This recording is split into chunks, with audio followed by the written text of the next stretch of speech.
1번. 다음 뉴스를 듣고 질문에 답하세요. 1인 미디어의 영향력이 점점 커지고 있는데요. 1인 미디어 때문에 큰 피해를 입는 사람들도 있다고 합니다. 이수연 기자, 자세히 전해주시죠.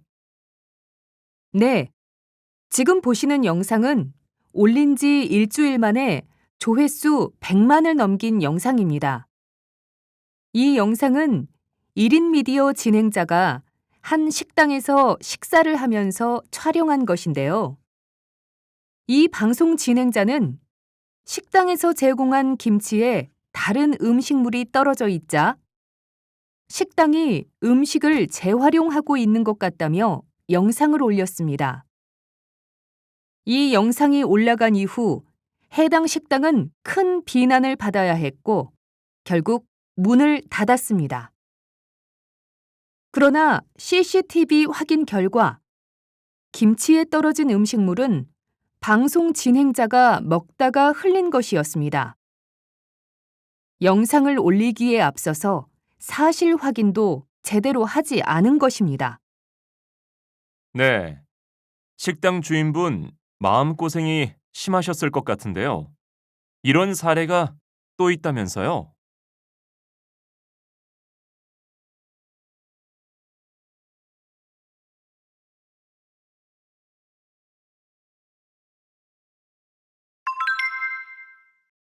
2번에서 3번. 다음 강연을 듣고 질문에 답하세요. 오늘은 출산율에 대한 이야기를 한번 해보려고 합니다. 혹시 우리나라 작년 출산율이 어떻게 되는지 아십니까? 0.7명입니다. 현재 대한민국은 전 세계에서 가장 빠르게 인구가 줄고 있습니다. 출산율을 높이기 위해 긴 시간 동안 여러 정책을 시행했는데도 이러한 상황이 된 겁니다. 출산율은 왜 높아지지 않는 걸까요? 한 설문조사에 따르면 아이를 낳지 않는 이유로 일과 육아의 병행이 어렵다든가 육아 비용이 부담된다든가 하는 응답도 있었지만 가장 높은 비율로 나온 응답은 나 자신을 위한 삶을 살고 싶어서였다고 합니다. 상황이 이렇다 보니 저와 같은 기성세대는 젊은 세대를 이해하기 어렵습니다. 예전보다 경제적으로 훨씬 살기 좋아졌는데도 자기 자신을 위해 살고 싶어서 아이를 낳지 않겠다고 하니까요.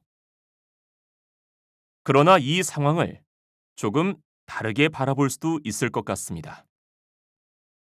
한 인구학자에 따르면 자원이 부족하고 경쟁이 치열한 환경에서는 살아남으려는 본능이 매우 강해지고 가정을 이루거나 아이를 낳으려는 본능은 약해진다고 합니다. 요즘 젊은 세대의 이야기를 들어보면 취업이 힘들고 집을 사기도 어렵고 미래를 알 수 없어 희망을 갖기가 쉽지 않다는 이야기를 많이 하는데요. 이러한 환경에 놓여 있다 보니 자기 자신을 위해서 살겠다는 본능이 강해지는 게 아닐까요?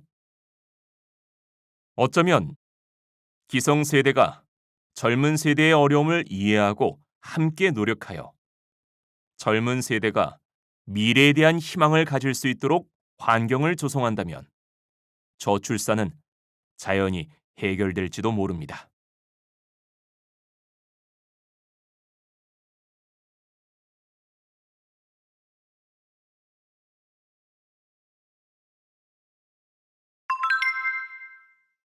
(4번에서 5번) 다음 시사 프로그램을 듣고 질문에 답하세요. 혈연 관계도 아니고 결혼한 사이도 아니지만 같이 산다면 가족이라고 할 수 있다. 이 말에 동의하십니까? 남이지만 함께 사는 새로운 형태의 가족을 이룬 인구가 100만 명을 넘어섰습니다. 결혼을 하지 않은 남녀가 같이 사는 동거 가구가 있는가 하면 친구나 지인과 같이 사는 젊은 세대로 이루어진 가구도 증가하는 추세이고 서로 돌보며 모여 사는 노인 가구 역시 점점 늘고 있다고 합니다. 이에 따라 가족에 대한 사람들의 인식도 빠르게 바뀌고 있습니다. 한 조사에 따르면 국민 10명 중 7명은 혈연 관계나 결혼한 사이가 아니어도 주거를 공유하고 서로를 부양한다면 가족으로 생각한다고 답했습니다. 하지만 법은 국민 의식의 변화 속도를 따라오지 못하고 있습니다. 이들은 법적으로 가족이 아니기 때문에 가족이 받는 여러 혜택을 받지 못합니다. 가족 돌봄 휴직 제도의 대상이 될 수 없으며 신혼부부에게 저렴한 가격에 제공되는 주택도 받을 수 없습니다. 수술을 받을 때도 동거인은 보호자로서 수술 동의서에 서명할 자격을 인정받지 못합니다. 앞으로 새로운 가족의 형태는 더욱 늘어날 것임에 틀림없는데요. 전통적인 가족이 아닌 자신이 선택해서 꾸린 가족과도 누구나 행복하게 살 수 있도록 정부가 관심을 가져야 하지 않을까요?